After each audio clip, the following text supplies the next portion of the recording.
Harga sama kayak Dogmart tapi kualitasnya lebih bagus, ini dia Clarks Desert Boot.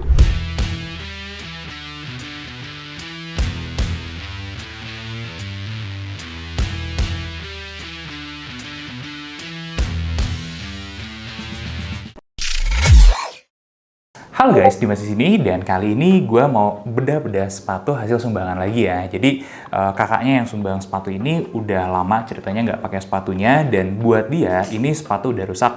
Kenapa? Karena krep solnya. Ya kalian bisa lihat sendirilah ini krep solnya sudah ngitemin, udah jauh banget berubah warna dari dulu sampai sekarang kayak begini. Tapi jujur kata kalau gue boleh bilang uppernya masih cukup menarik. Tapi beberapa tahun ke belakang ya boot nggak terlalu diminati, orang-orang lebih suka sneakers aja. Makanya boot-boot kayak gini ya meskipun klasik ya, jadi jarang dipakai buat keseharian. Nah, by the way, kalau kalian pengen tahu sepatu Inggris tuh kayak gimana, ya bukan Dogmart. Clarks inilah yang drill sepatu Inggris. Inventornya orang Inggris, perusahaannya orang Inggris, desainnya di Inggris, dan semua-semuanya di Inggris. Nah, gue nggak expect kalau kalian banyak tahu tentang Desert Boot ini ya dari Clarks, karena sepemahaman gue, audiens sekarang itu lebih kenal Clarks karena Wallabinya gitu ya, karena ya memang itu yang lagi digoreng-goreng sekarang. Padahal kalau kita lihat salah satu model yang lebih klasik, yang lebih duluan itu ya Desert Boot ini. Kenapa Desert Boot? Karena memang dulunya dipakai di padang pasir dan dulunya memang terinspirasi dari pengalaman perang dunia di mana tentara Inggris harus ke medan pasir ya di Afrika dan di Timur Tengah, dan krep sol itu memang sangat-sangat membantu pada saat itu sebagai boot taktikal tentaranya. Nah, kemudian kalau kita bahas lagi beberapa ciri khasnya Desert Boot itu adalah ini bentuknya adalah derby ya, open lacing system. Kemudian talinya itu cuma ada 2 eyelet di sini. Ini juga salah satu yang jadi klasik banget, yang khas banget ya. Kemudian krep sol, biasanya 3 poin itu sih yang ada melekat di Desert Boot. Tapi kemudian di era-era sekarang Desert Boot itu berkembang menjadi sebuah style aja. Tanpa perlu lama-lama lagi, langsung aja kali ya kita gas bedah sepatunya.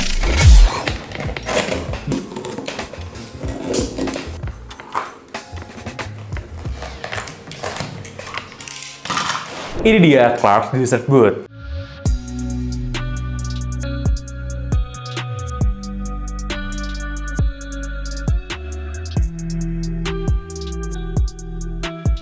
Kita update satu persatu dulu ya. Dari upper, pantauan gue ini dibuat dari pull up leather, tapi catatan aja pull up leathernya ini udah kering, jadi memang agak berbeda karakteristiknya. Buat yang pengen tahu pull up leather, kita udah pernah bahas sebelumnya di video Shoepedia ya, teman-teman bisa lihat di link di atas. Pull up leathernya ini juga nggak jelek, ini bahkan bagus. Pengamatan gue ini termasuknya full grain. Kenapa? Karena masih ada lapisan atasnya dan masih ada grainnya. Bahkan tebalnya juga impresif sih di 2,5 sampai 2,6 mm.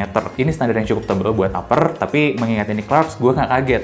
Karena kalau kalian yang udah pernah nyobain Wallaby, pernah punya Wallaby, mungkin ngerti gimana Clarks itu nggak pernah tanggung kalau kasih material upper sepatunya ya. Memang kerasa banget berkualitas. Kalau kalian cobain hand feel-nya, sepatu ini juga bagus, oke, dan sangat layak sekali dihargain di angka 2,8 menurut gue.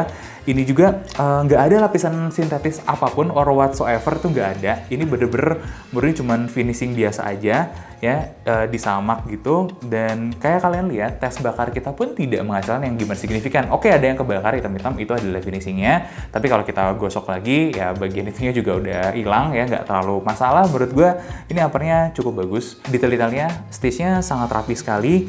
Memang as to be expected ya, buat salah satu merek top England. Eyelet-nya yang kelihatan kayak begini. Gue nggak bisa komentar banyak, eyelet murah sih. Kita lihat ke bawah juga, jahitannya rapat-rapatnya cukup bagus. Jadi overall dari segi upper itu gue nggak ada masalah sama sekali, dan FYI aja hampir nggak ada lining ya di sini ya.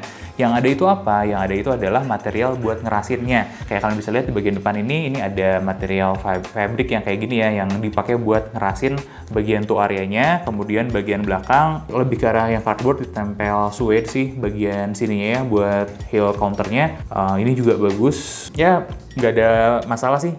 Jahitan sampai dalam rapih, bagus, nice. Yang satu aja mungkin yang kalian agak bingung, ini ada jahitan apaan gitu di atasnya. Karena kan yang dijahit itu sebenarnya ini nih, nah bagian eyeletnya sini.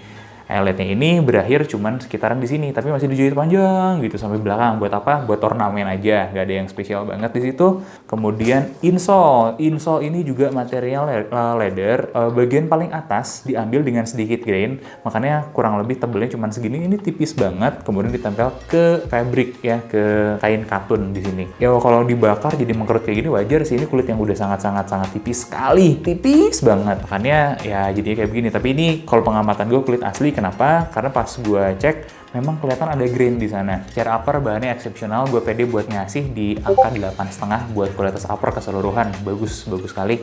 Nah, bagaimana dengan solnya? Sejujurnya ini sederhana sekali loh si solnya. Bahan bensolnya memanjang dari ujung ke ujung. Bensolnya ini tebal. Standarnya sih kayak yang dipakai di sepatu-sepatu Inggris, nggak terlalu beda jauh. Mungkin kalau kalian ingat kita pernah bedah Fortuna dulu, ketebalannya juga nggak jauh beda karena ya kemungkinan besar suppliernya juga sama. Bensol tebal kayak gini lebih banyak dipakai sepatu-sepatu klasik atau sepatu-sepatu pabrikan di Inggris. Emang sih made in-nya Vietnam, tapi standarnya kan tetap ngikutin standar pabrik waktu awalnya dulu di Inggris ya. Nah, yang dahsyat lagi kalau menurut gue ini adalah crep sole-nya. Ini full crep sole nih. Nah, gue udah coba Dremel juga. Dari segi kekuatannya, ternyata selama 30 detik cuma ngurangin 2 mm. Jadi crep sole-nya Clarks itu ya memang meskipun gampang kotor, gampang kayak begini, kualitasnya nggak main-main sih, dahsyat gitu. Oh iya, tadi uppernya juga udah sempat gue Dremel, durabilitasnya itu bagus sekali. Ternyata cuman berakhir seperti ini. Gue tuh kurang suka sebenarnya dengan material solnya ya, karena ya tidak cocok dengan iklim Indonesia, tapi tidak menjadikan itu jelek. Bagi gue ini standar 8 lah. Masih dengan generous gue kasih, ya dengan pertimbangan mungkin kalau hitam-hitam kayak gini ya kitanya aja yang salah iklim, kitanya aja yang salah medan. Harusnya kalian pakai di medan-medan berpasir gitu ya. Jadi total rating untuk materialnya aja 8,25 dari 10. Cukup menarik ya. Next kita bahas konstruksinya, dan ini yang mungkin yang paling gue tunggu-tunggu ya. Ini stitch down. Stitch down itu bukan yang terbaik memang, tapi cukup proper, cukup kuat. Buktinya apa? Kalian kalau punya sepatu yang stitch down kayak gini, selama stitch-nya itu tidak ada masalah, ya kemungkinan besar akan bisa bertahan cukup lama. Apalagi di case ini, stitch down-nya itu jahitannya kuat dengan kerapatan 5 SPI, stitch per inch, cukup rapat untuk standar industri. Jadi pertanyaan adalah gimana dari bensolnya ini? Jadi jahitan stitch down ini kan cuma sampai bensol. Nah, bensolnya ini kemudian ditempel ke crep sole-nya. Nah, gimana dengan kekuatan dari bensol ke crep sole-nya lemnya? Karena yang mungkin agak lemah kan bagian bawahnya itu tuh, kalau lemnya udah lepas. Jawabannya dahsyat banget sih, lemnya Clarks itu one of the best. Kalau gue perhatiin ternyata sangat-sangat kuat sekali, sangat-sangat bagus sekali. Ya ini sepatu udah jarang dipakai banget, nganggur, nggak ada mangap-mangapnya sama sekali. Men, gue tarikin aja susah banget. Cara pengeleman, jahit-jahitan sudah sangat memenuhi standar sekali. Sebelum gue kasih rating, gue cuma pengen kasih kalian gambaran yang dilakukan. Di dalamnya juga itu adalah insole setengah kayak gini. Kalau kalian ingat mungkin Fortuna juga kayak begini ya, yang memang sepatu Eropa itu seperti itu. Dan rumusnya sama ternyata. Gue menemukan sesama sepatu Inggris ya, dengan Church, dengan Crockett & Jones, itu dikasih busa di tengah-tengah sini. Ini buat di heel-nya. Kemudian pas kita cobain pertama kali, lumayan jadi kerasa empuk. Apakah ini empuk banget? Enggak. Kalau emang sama Church, yang gue punya itu Church ya, masih lebih tebal lagi, masih jauh lebih enak lagi. Tapi ini lumayan ngebantu. Ini ukuran juga kecil. Ya lumayan lah, lumayan menarik, ditutupin sama insole ya. Insole-nya feel-nya enak, lumayan luxurious. Kumaha baru dak? Well, buat konstruksi gue juga kasih 8 dari 10. Ini konstruksi yang cukup proper, cukup oke. Looks-nya itu ya cukup klasik dia nggak terlalu rugged, nggak terlalu juga beautiful. Di tengah-tengah pas banget lah. Kalau ini dibilang military heritage banget, ya kerasa sih. Dan yang paling oke menurut gue itu adalah easy to replace. Kenapa? Karena semua sepatu kulit itu pada dasarnya memang goals-nya adalah biar bisa di-replace nanti beberapa tahun ke depan. Nah, contohnya aja kayak di sini, kalian bisa ngelihat ya, ini bahan bensol sama bahan solnya itu bisa kita copot. Nah, kita ganti baru bensolnya yang fresh. Crep sole-nya juga yang fresh, yang masih bagus, yang masih mulus. Nah, itu bisa digantinya di mana? Di cobbler-cobbler terdekat sama kalian. Sayangnya yang masuk standar cobbler di Indonesia ini kayaknya nggak banyak deh. Kalau gue sih, gue cuma mau mempercayakan ganti Clarks saya gini di shoe workshop. Kenapa? Karena memang di shoe workshop itu sudah terbukti, sudah teruji ganti Clarks bagian crep sole ini udah sering banget, udah banyak banget, dan hasil memuaskan.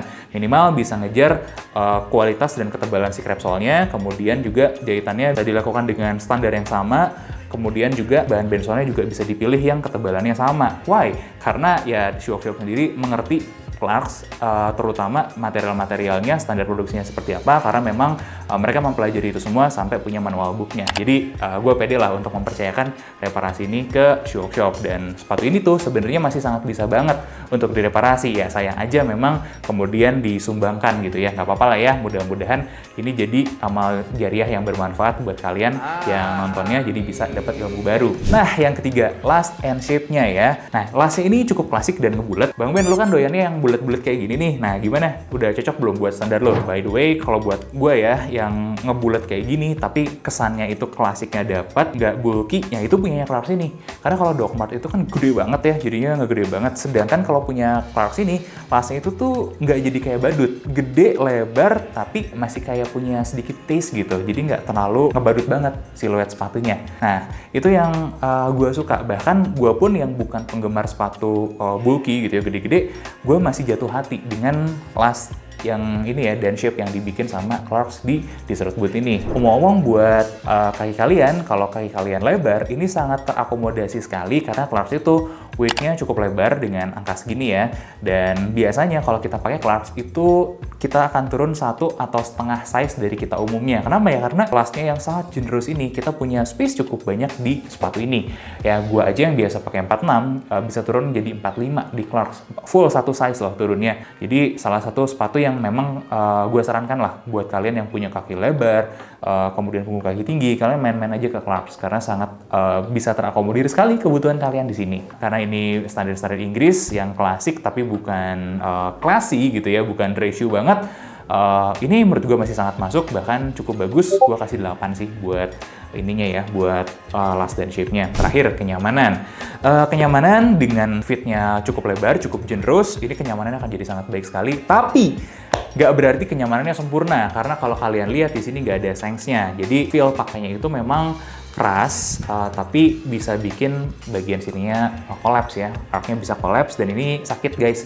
Lumayan sakit, lumayan gak enak. Feel nginjeknya juga jangan bayangin Wallaby ya. Wallaby itu di dalamnya ada pylon. Pylon itu empuk banget. Kalau ini nggak, full karet aja. Dibilang super nyaman juga enggak, karena ya ini keras sih. Jadi feel-nya kalau buat standar empuk kurang lah. Jangka panjangnya gue juga kurang menyarankan, nggak ada sengs di sini. Kalau Clarks bisa kasih sengs mungkin akan jadi jauh lebih baik, karena pada dasarnya sepatu keras itu bisa jadi nyaman, dan sepatu empuk itu belum tentu nyaman karena arc yang collapse itu. Gue pribadi sama punya sepatu Inggris juga ya, lebih kaku lagi, lebih keras dari ini, tapi jujur feel pakainya lebih nyaman. Kenapa? Karena ada support dari sengsnya, dan arc gue nggak collapse dan lebih stabil gitu ya. Sedangkan ini enggak. Nah, buat kenyamanan, sorry to say, Clarks gue akan kasih kalian angka 6 dari 10. Buat yang ini ya, Desert Boot ya, menurut gue masih masuk akal lah. Terakhir, sebelum gue kasih ratingnya, ini adalah standar sepatu Inggris yang sebenarnya kalau kalian mau sepatu Inggris ya buat casualan gitu ya, buat banyak kebutuhan lah. Ini bisa menjawab sebenarnya kebutuhannya. Yang kurang itu apa? Kurang ngetren aja di zaman sekarang. Tapi pada masanya ini barang yang sangat ngetren, sangat hype, sangat klasik, dan sangat disukai sama orang-orang. Dan kalau gue pribadi sih, kalian punya budget ya 2 jutaan, 2,8 ya sampai 2,9 di harganya sepatu ini, why not consider sepatu ini dulu buat beli boot daripada beberapa boot-boot luar yang lain. Karena kan kita lihat ada Doc Mart, Timberland, ada Desert Boot ini. Nah, gue pribadi yang gue kasih posisi top itu sebenarnya adalah Desert Boot ini. Karena apa? Karena in a way lebih nyaman, dan in a way dia lebih gampang buat dikombinasikan dengan berbagai macam situasi. Nah, Clarks Desert Boot ini gue kasih rating 7,5 dari 10. Kalau kalian mau protes nggak apa-apa, silakan aja. Karena ya overallnya ini adalah barang yang kualitas tinggi. Rata-rata kalian juga bisa lihat ratingnya cukup tinggi. Yang ngejatuhin cuma satu, apa? Kenyamanan. Karena tidak available sengsnya itu membuat ya kenyamanannya sangat jauh berkurang dengan resiko kaki yang ya bermasalah lah di jangka panjangnya. Itu aja dari gua. Silakan komentar kalian tentang Clarks Desert Boot ini. Jangan lupa nonton bedah sepatu selanjutnya, dan jangan lupa like, komen, dan subscribe. Sampai ketemu di bedah sepatu selanjutnya.